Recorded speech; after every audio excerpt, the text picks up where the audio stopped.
True love based on the Bible, showing care, kindness to everyone. Okay? Whether family, parents, your siblings, best friends, close friends, even those people who are not close to you. Maybe who are new to you. You show care and kindness to everyone because that's true love from the Bible. It embodies the grace and mercy. Okay?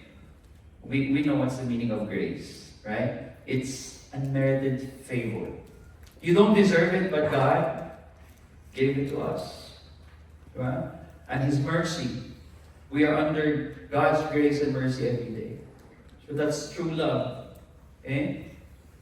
And true love waits and true love wins. Sabi nga natin, true love waits is exercising patience. Okay? We honor one another. We honor our parents, siblings, everyone. Self-control. Why? Because while trusting in God's timing and plan for relationships. Okay? Because we are young people, you're single, your priority right now is to really wait upon the Lord and finish your studies, honor your authorities, okay? Your parents, your professor, your teachers, maybe your small group leaders. And true love wins. What do you mean true love wins? That as we wait and exercise and honor and have self-control, waiting for God's timing, we reflect. Can you say it with me? Reflect. Okay? We reflect the heart of God for humanity. What do you mean reflect? Di ba yung parang yung liwanag pag may mirror ka? Di ba?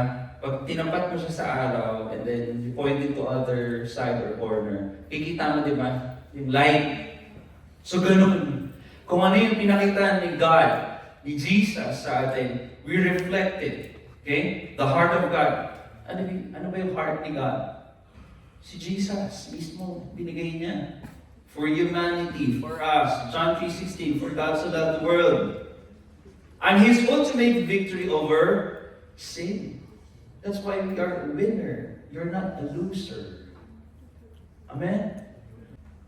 Ultimate victory over sin, death, and the evil one. We suffer because we're still here.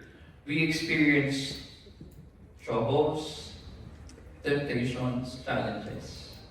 But I tell you, God's love, okay, ended when He died on the cross 2,000 years ago. That's why a while ago, the worship leader says, yes, sometimes or most of the time we are weak. It's okay. Admit it that you cannot do anything. Every day you cannot give 100%. Maybe some days you give your best or excellent, but some days you're not. You know why? Because you need God every day. So every day it's an opportunity for us to come to the cross, okay, and cling to God's word, cling to what Jesus done, okay, on the cross, in the Calvary. That we need His help, we need His strength, we need His love, we need His grace, and we need His mercy to overcome evil, to overcome what? Temptations, to overcome challenges in life. Amen? And we get the text of our series from 1 Corinthians 13, 4-7. It says there that love is patient, kind, love is not jealous or boastful, etc., etc. And that's our first lesson. So review pa lang yan. Okay? So ano daw yung true love? Last Saturday. True love starts with God and obeying His command. Hindi yung true love nung nakita mo yung crush mo. Or nung nakita mo yung girl with tantalizing eyes. Ano ba ang tantalizing eyes? Yung gumagano?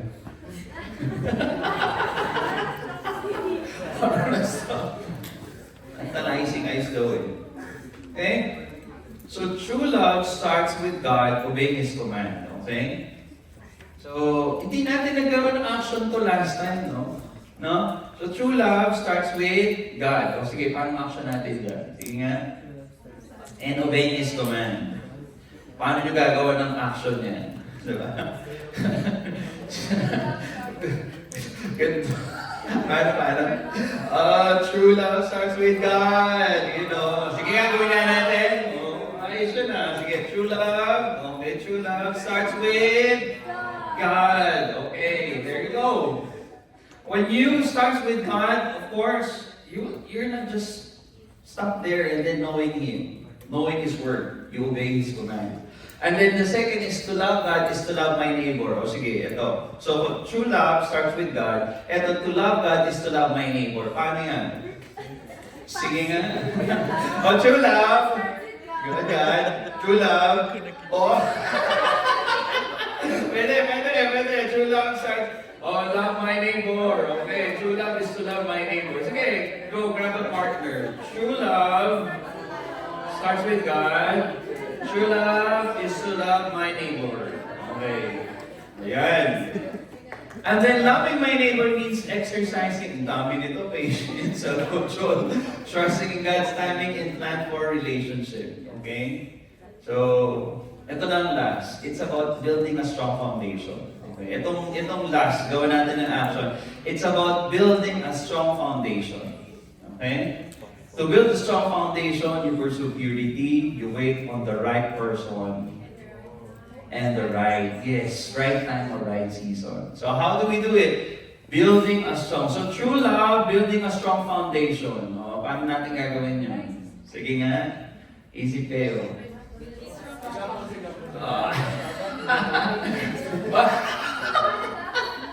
True love daw.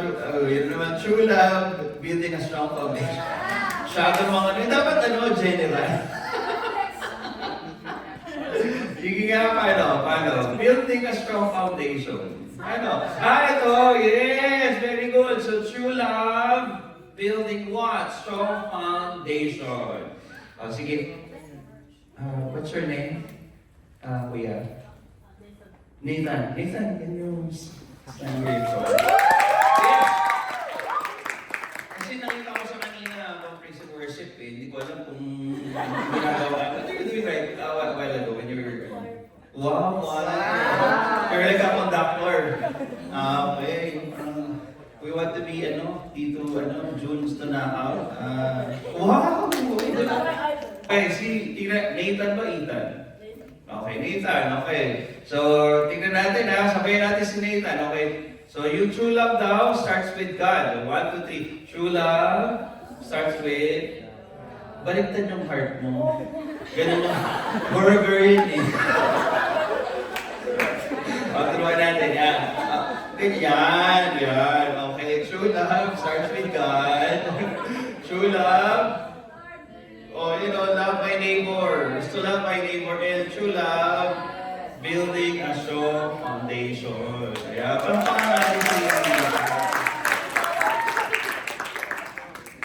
let's go to our next topic. So true love starts at home. Okay? So, yun yung meaning ng true love.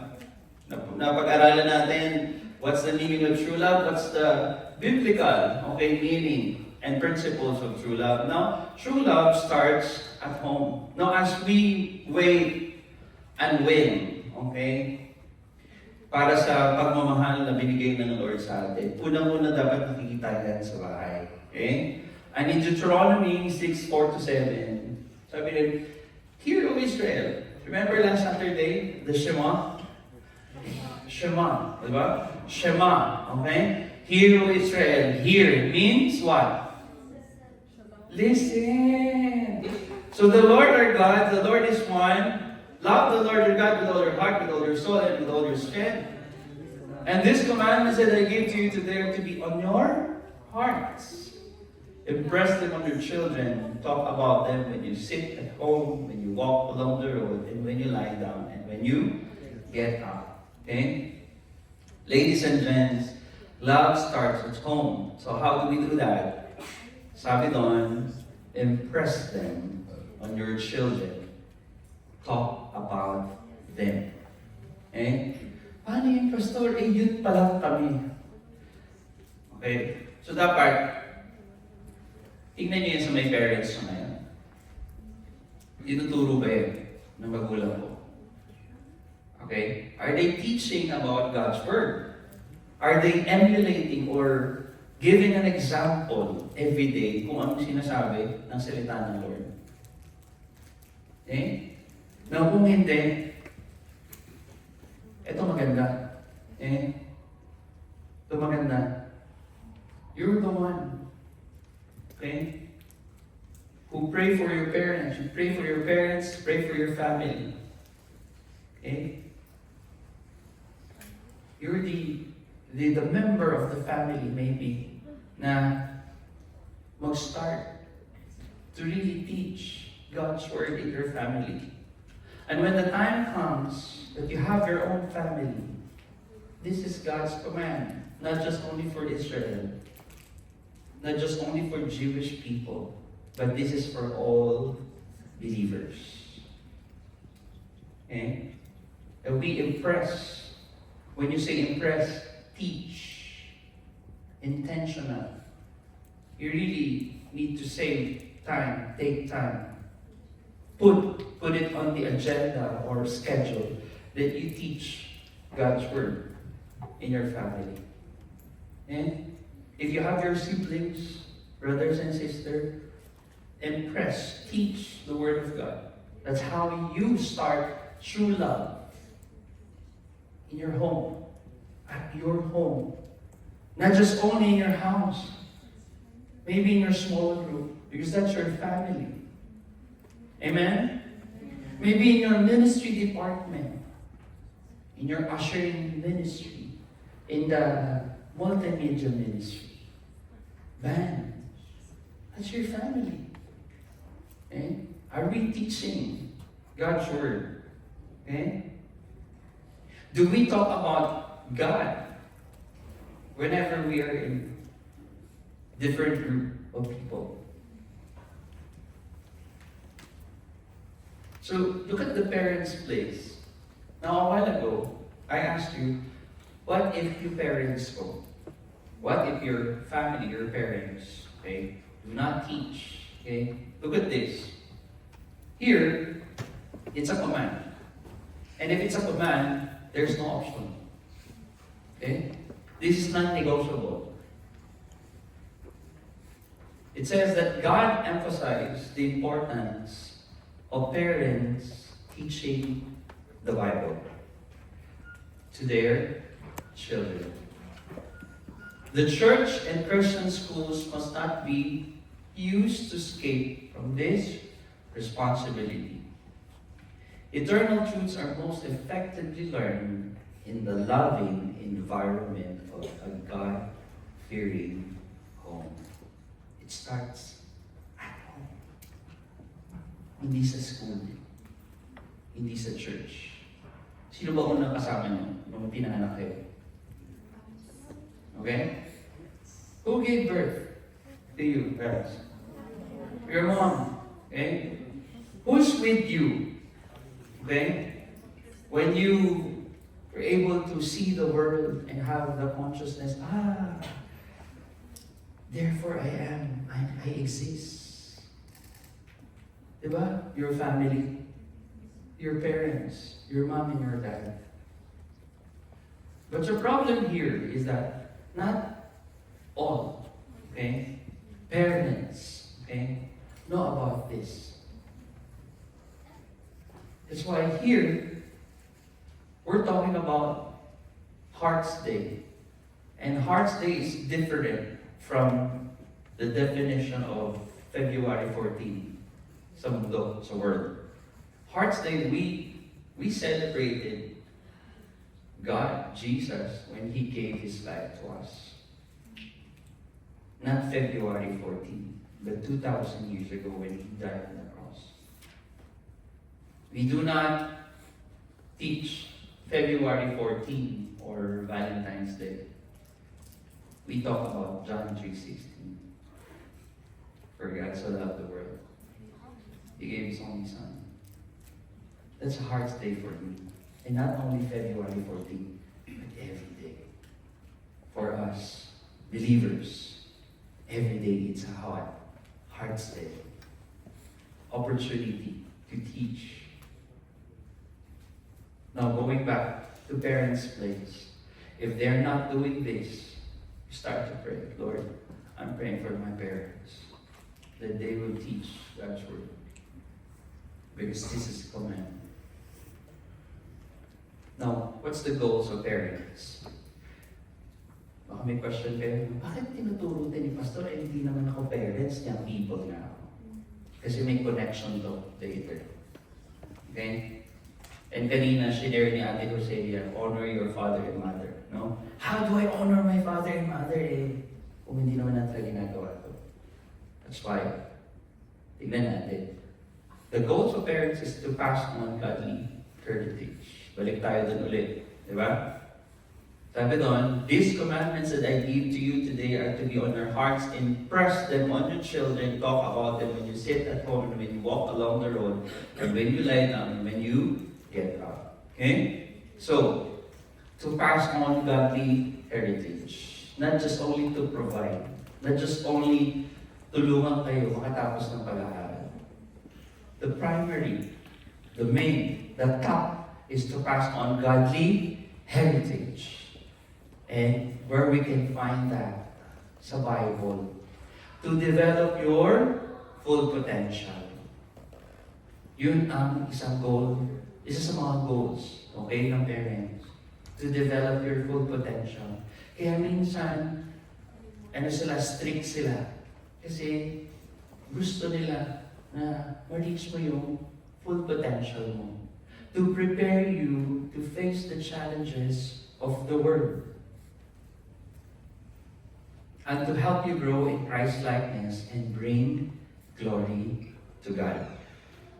Ephesians 6, punta na tayo ngayon dun sa may text natin for today.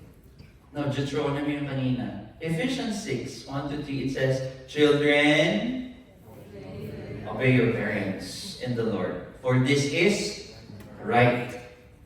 Honor your father and mother, which is the first commandment with a promise, so that it may go well with you, that you may enjoy long life on the earth.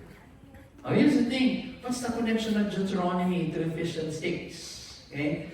Now, kapag ang parents, they're doing their job, they're doing their goals for the glory of God. Here's the thing. Children will obey.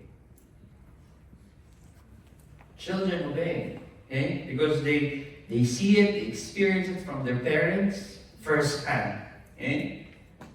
In Exodus 20:12 and Deuteronomy 5:16, it says, Honor your father and your mother so that you may live long in the land the Lord your God is giving you.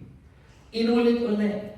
In Deuteronomy 5:16, honor your father and your mother as the Lord your God has commanded you, so that you may live long, that it may go well with you in the land of your God is giving you. What does it mean kapag inulit? Importance. It gives what? Emphasis. Kaya kung babalikan mo, children, obey your parents. Yun yung pinanggalingan yan. May blessing. When you obey, and when you honor your parents, you're showing what? True love. That comes from what? From the law of God. What does it mean to honor my parents or your parents? It means what? Speaking well of them and politely to them. Okay? It means speaking well to them and politely to them. Kahit na mali sila, even if they're wrong, ano yung command? Children, obey your parents. For this is right. Mag-obey ako kahit mali sila. Now, those are references, verses. You read it. Kahit na parang mali yung communication na, I'm gonna speak well to them politely. Yes. Later on, you will know You will see why. And second, also means acting in a way that shows what? Courtesy and respect. Kahit na parang, ang dami kong ginagawa I need to finish my requirements, pero inuutusan ka na yung mommy and daddy. You act in a way that you will show respect to your parents. Not only parents, even to your siblings. It means following their teaching and their example of putting God first. So what if kung hindi nila ginagawa? I-honor ko pa rin sila? Yes, honor them. Why? Kasi your responsibility galing to sa command of the Lord is to obey and honor them. Na kung sila hindi nila ginagawa yung part nila, then you start to pray. Pray for them.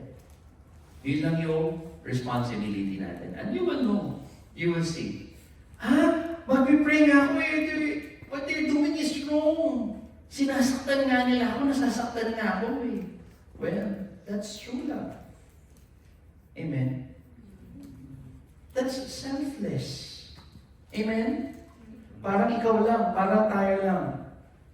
Si Lord, He is what? Holy. He is holy. Wala siyang sin. Pero ikaw, I'm a sinner. You and me, we are a sinner. May pagkakamali tayo. Pero, at the end of the day, God gave His life.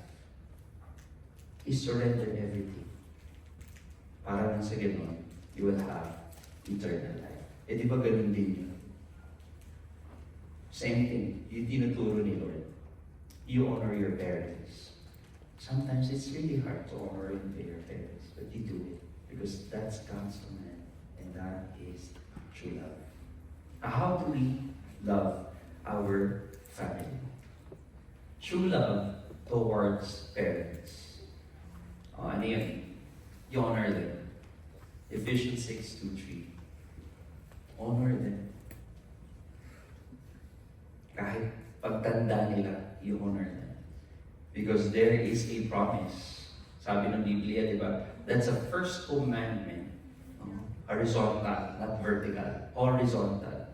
Na mayroong promise. When you honor your parents, God will bless you. You communicate with them. No. The first command sa horizontal. Diba yung first na 6 or verse 4 is about God, towards God. And then your neighbor, yun yung horizontal na law, na honor your parents. Diba? So, you honor them. You communicate with them. How do we communicate with them? Motivate. No filter.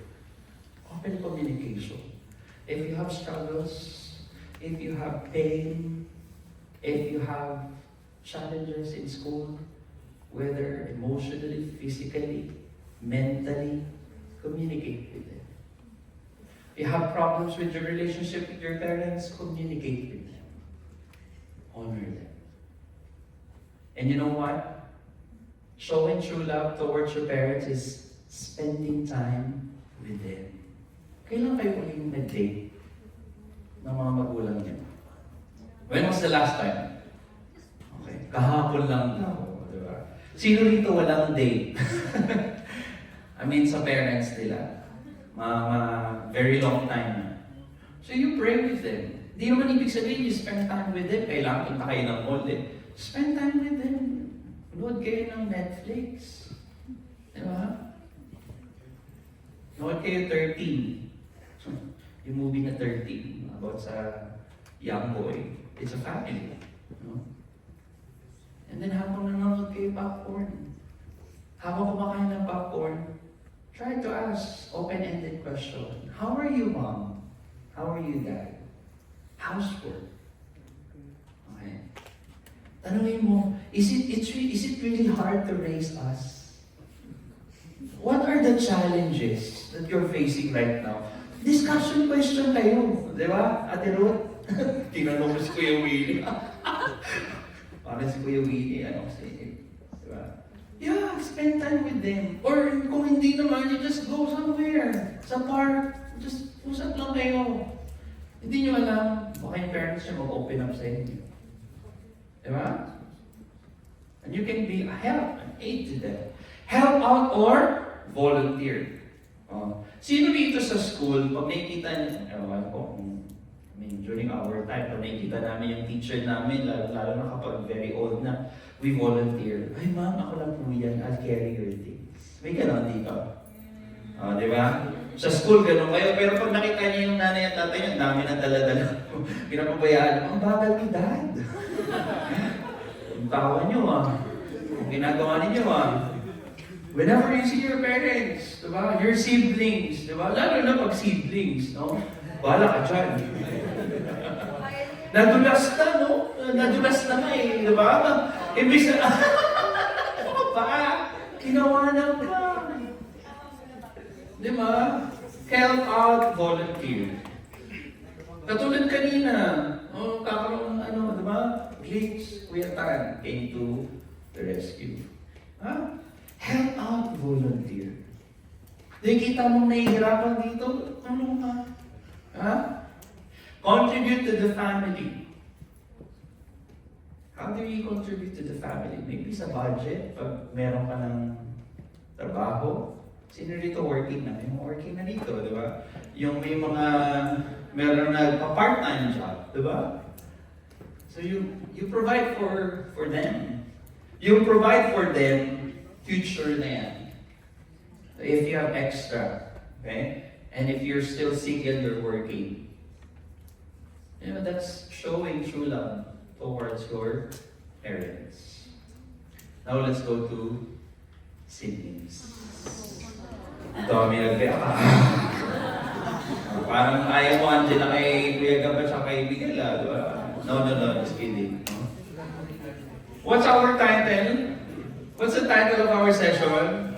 True love starts at home. So hindi lang si parents, kasama lang si siblings. What if wala akong siblings? I'm the only child. Praise God. Baka meron ka namang kapatid. Brothers in Christ. Amen? Small group. Di ba? Si Anya, ganoon agad. Only child ba, Anya? Pero you have your sisters in Christ there. Okay? How do we show true love towards our sibling? Okay? Hindi lang yan yung sibling na biological. Yun na, yung pwede tingnan, no? You develop, love them unconditionally. Sinabi nga, di ba, agape is what? Unconditional, selfless, di ba? Walang condition, hindi selfish, di ba? Hindi manipulative, di ba? You love them because you love them. Because God loves you and that person. Okay? Develop your relationship with them. How do we develop our relationship with our siblings? Diba? You spend time with them. You talk to them. Same with the parents. Diba? Kahit na parang siguro, sino dito, merong siblings na ang gap, mga 5 years, 7 years, or 10 years? Meron? So, paano ginagawa? There's a lot, no? Kung ano yung natututunan nyo dito. What you are learning, okay, from here. You simplify it. Do sa may age na, anong tawag dito? Do sa age na meron yung kapatid ninyo. Diba? Yung age level ng siblings ninyo. You simplify it. Diba? So that when yun you teach them, impress them. Teach them, not only the parents, you guys. Kasi darating yung time when you have your own family, you need to do this also. Okay? So it's time to practice. Develop your relationship with them.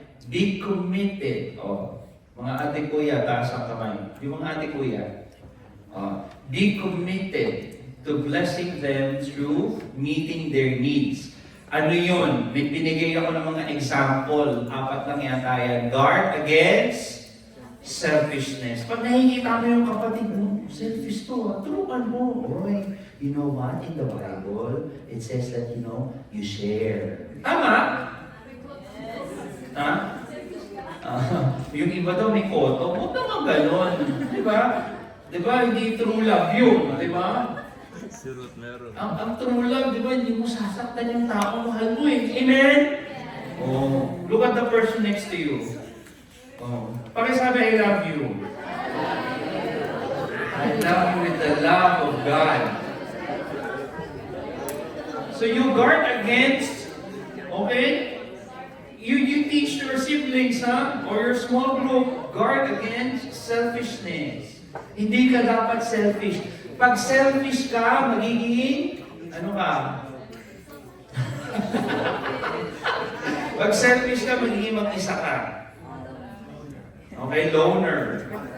Diba? Gusto mo sino nito gusto maging loner? O, diba sabi nga, there's a saying, no man is an island. Kasi you need family, you need accountability, you need people. Okay? And how you do that? Build a relationship. Don't be moody. Pakisabi sa katabi mo, don't be moody. Kahit naman naming requirements, si Ion kanina, nag-share kanina. Ion pala, sorry. Ion Mas. Ion, sorry bro. Nag-share kanina, diba? Wala pa daw siyang, puyat. Pero, makita mo sa kanya. Sabi ko, it's good kasi once you go to college, that's a good start. So, okay yung maging moody kapag maraming requirements, diba? Pagpasok mo dito sa counter flow, nag-say hi si Andre, hello! Oh, hi dyan! Bagong requirements, pet ako! Diba? Siya pala yun, Hindi, kanina, nakapumasok yun dito. Ano ka? Tao dito. Oo, nakataking pa siya. Okay. Don't be moody, okay? Prioritize them. Kasi nga, love is what? Selfless, di ba? You prioritize them when they ask, okay, help. Kuya, ate, kailangan ko ng tulong, di ba? I poop. May gano'n, di ba? Meron pa maliit, di ba? I poop, di ba? Kaya mo na yan, kayo talaga. Di ba? Prioritize them, di ba? That's magic moments to your siblings, to your brothers and sisters in the Lord. Di ba? Meron dito, darating yung time they need help sa math, sa may English, or I don't know, some requirements. Kuya, can you help me? Di ba? Tulungan mo. Diba? Prioritize them. Lalo na, ladies, di ba? Kung may mga kapatid kayo na, anong tawag dito, magiging teenager, maraming mga changes. Right? Changes sa katawan, hormonal something, o ito, perfect example, pag nagkaroon ng period ang girls. So dapat, kung mayroon kayong kapatid na, o lalaki, mayroon kang kapatid na babae, o dumating sa time na nagkaroon siya ng period, first time niya yun. So ngayon, ano gagawin ko? Kasi balang sa buhay mo. Love. True love. Ano gagawin mo? Diba? Tulungan mo. Diba? Ako, wala akong magawa. Yung second family ko ngayon, nag-adapt sa akin, 5 yung ate ko. Pag kailangan nila, pumunta ka, can you go to sa may store, bili ka ng Whisper. Ano yung Whisper? That's with wings. Example yun, di ba? O, sa lalaki. Kala nyo, babae lang Sa lalaki, no? Pareho kayo, bro. Siblings mo, lalaki, sumunod, tinuli, or sinircumcise. O, tawa-tawa kayo. You help out. Di ba? Mahirap kayo maglinis. Tama ba?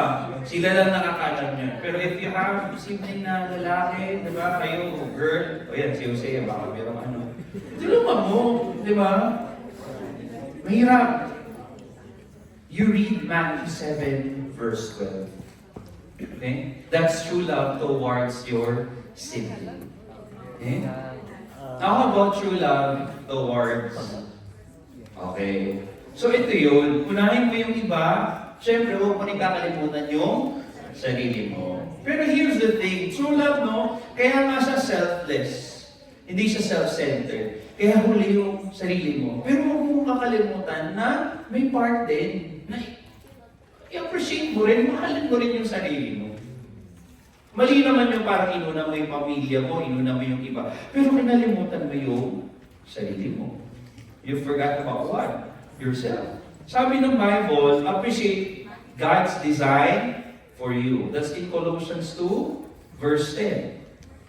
A-appreciate mo ba yung sarili mo? Na-appreciate mo ba yung looks mo? Oh, di ba? I'm so handsome, di ba? I'm beautiful. I'm gorgeous. Yeah. That's true love. Diba? Appreciating God's design. Wow. Diba? Yung hair ko. Diba? Unat. Diba? Yung iba, kulot. It's okay. Diba? But I love myself because God's designed it for me. Amen? Yung iba matangkad. Yung iba, hindi ganun katangkaran. Katulad ko. But I appreciate myself because, that's design sa akin ni Lord eh. Amen? Not only that, true love towards yourself that, realizing that you are complete because of Christ. Basahin niyo yung 2 Peter 1:3. Sige. Sino pwede magbasa? 2 Peter 1:3. After na. Ako naman. As we know Jesus better, His divine power gives us everything we need for living a godly life. See? Complete because of Christ. Pag sinasabi mo hindi ka kompleto, sinasabi mo na yung nature ni Lord incomplete. Sinasabi mo na parang kailangan ng change. Ibig sabihin, hindi enough si Lord. Hindi ka kontento, hindi enough yung pagmamahal yung ginawa sa iyo ng Lord. Diba? Yung lunal ko gusto kong patanggal. Diba? Pero hindi ko pinatanggal. Kasi papamukha daw ko ni Piolo minsan daw. May ganun, di ba? I'm complete because of Christ. Pag malayo, sobrang layo, Piolo yun. Yung from Abu Dhabi to Dubai, parang hindi ko makita yun nga. O, diba? Develop your full potential. That's why it's very, very important, guys, to wait. Dito papasok yung true love waits. You wait. Develop your full potential. Enjoy yung season. Every season na binibigay ng Lord sa inyo. High school, tapos ka ng high school, college. Enjoy mo. Okay? Maximize. Max out your talents and your gifts for Jesus. Pag meron ka ng girlfriend or boyfriend, limited na yan. I'm telling you. Sorry for those who are meron ng relationship. Hindi ko ini-encourage na mag-break kayo. But here's the thing. You're missing something. Something that sinasabi ng Luke chapter 2 verse 52 and 1 Corinthians 4 verse 2. Can somebody read Luke chapter 2 verse 52? Yes. Luke chapter 2 verse 52, and Jesus increased in wisdom and in stature and in favor with God. There you go. That's our theme verse sa may epic Jesus. Right? Develop your full potential because Jesus Christ grew knowledge, wisdom, stature, physical, relationship to God and to man. Pero pag ikaw, naka-assign ka na doon sa isang tao, di ba? Develop your full potential. Natatandaan nyo yung sa may camp, di ba? When you develop your full potential, okay, hindi mo lang yan binibigay sa Lord, pinapakita sa Lord. Pero nire-reserve mo yan dun sa may tao na ibibigay sa iyo ng Lord. Hindi ba maganda na pag lumapit sa iyo yung guy, wow, graduate siya, ganda ng trabaho niya, first love na si Lord. Parang magko-comment din ano sa iyo, first love na si Lord. Tapos pangalawa lang, still lapit siya, di ba? Pwede bang manligaw? Diba? Tapos compare sa lalapit sa'yo, di ba tapos mag-aral? Immature. Diba? Saan kumukuha ng pante, pambigay ng flowers and chocolates kay mami and daddy. Tama ba? Boys. Diba? Saan kukuha ng pante? Eh wala kang work eh. Sa allowance ko, eh sino bibigyan ng allowance mo? Magulang pa rin, di ba? That's why, develop your full potential, max out your talents and gifts. What? Ano yung ibig sabihin ni Lord dito? Enjoy the season of being a single, being youth. So youth, darating pa yung magiging single kayo, young professional. And of course, syempre, sabi, freedom na naman, di ba? But if you know true love, ngayon pa lang, if you know Jesus Christ, if you accepted the Lord Jesus Christ, you have freedom. The freedom that we know na galing sa mundo is a different freedom from us. Okay? And you know, true love towards yourself, when you guard your purity. Guardrails. 2 Timothy chapter 2, verse 22. Ay, max out. Oh, yung max out daw para maganda. 1 Corinthians 4:2. Si Shava. Sige, Shava. First Corinthians 4, verse 2. Now it is required that those who have been given a trust must prove faithful. So, faithful. Okay? So, if binigyan kayo ng talents and gifts, are you faithful? Are you using that gifts, that talent? Pinamaximize niyo ba? Diba? Guard your purity. Pagbigyan lang sa Andre.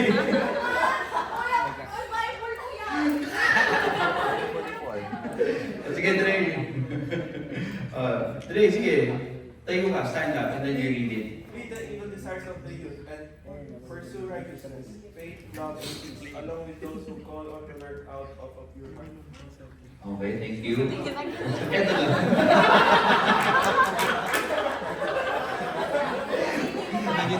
Bigyan mo yung isa kay Sai kasi yung Bible nila, diba? So true love towards yourself, you guard your purity. And not only this one, pag ginawa mo yun sa ibang tao, when you teach, di ba sabi, impress them, teach, talk about this one. The Bible is saying that we need to guard ourselves. Guard your purity, young people. Bigay niyo yan sa Lord. Offer niyo yan sa Lord. And then when the time is right, pag dumating na yung the one, yung God's best, yan yung the best na gift na ibibigay niyo sa tao na yan. What's my conclusion? True love, agape, taught and obeyed at home creates a ripple what? Effect. Ano yung, sino na nakakita dito sa may, sa beach or sa may, basta body of water, tinatry niya yung parang smooth na rock tapos. And then, yeah, and it create what? After mag-skip niya, nag-create siya ng ano? Diba? Ng ripple. That's the ripple, diba? Diba? Yung maliit, tapos lumalaki. Diba? Ganun yun. When you learn and when you apply, obey God's word, okay? It creates a ripple effect. Unang-una sa family, inside the home, sa parents, diba? sobrang proud ng parents mo, no? Makita nila na that you really honor them. And they see that you're loving your siblings, that you love the people around you. Seeing things in situation sa lenses ni Lord. Home is where we build the foundation for our relationships with God. Una lagi si God. And then our family. And then the world. The world represents what? Other people. Okay? Huwag mo naman kalimutan, after ni God, kinalimutan mo na yung pamilya mo, yung parents mo, yung kapatid mo. Kasi nakalabas ka na eh. Nandito ka na, college na ako! Diba? O kaya, professional na ako! Huwag mo kalimutan yung family. Because at the end of the day, when God allowed waves, mountains of trials, kanino ka pupunta? You go back to your family. So God, my family, and then my studies, I finished my studies, and then ano yung ministry na binibigay sa inyo? Those people na outside sa home. Sino yun? Counterflow. Classmates mo. Once true love is nurtured in the home, it becomes easier to express love, compassion, care, even forgiveness. Madaling magpatawad. I'm telling you. Pag inaway ka sa school, or pag professional kayo, pag may nangaaway sa inyo, okay lang. Patawarin ko siya. Diba? Life is too short. Diba? Na para i-dwell mo yung thinking mo, yung energy mo sa mga tao na yan. Diba? You dwell on the things about the Bible. Ano sinasabi ng Bible? Love your enemy. Love your neighbor. Meron din love your enemy. Forgive others. Kahit sila ang nakapanakit, kahit sila yung nanakit sa akin, sabi ni Lord, forgive. Ikaw tayo sinaktan natin sa Lord when we disobey. But still, God loves us. He gave His Son. That's true love. Forgiveness in our family, in other areas of life. Now here's the discussion question. We still have time. How is your relationship today with your family? So you rate yourself using a scale of 1 to 10. 1 is the lowest, 10 is the highest. Now can we partner by 2? Walang magtatatlo.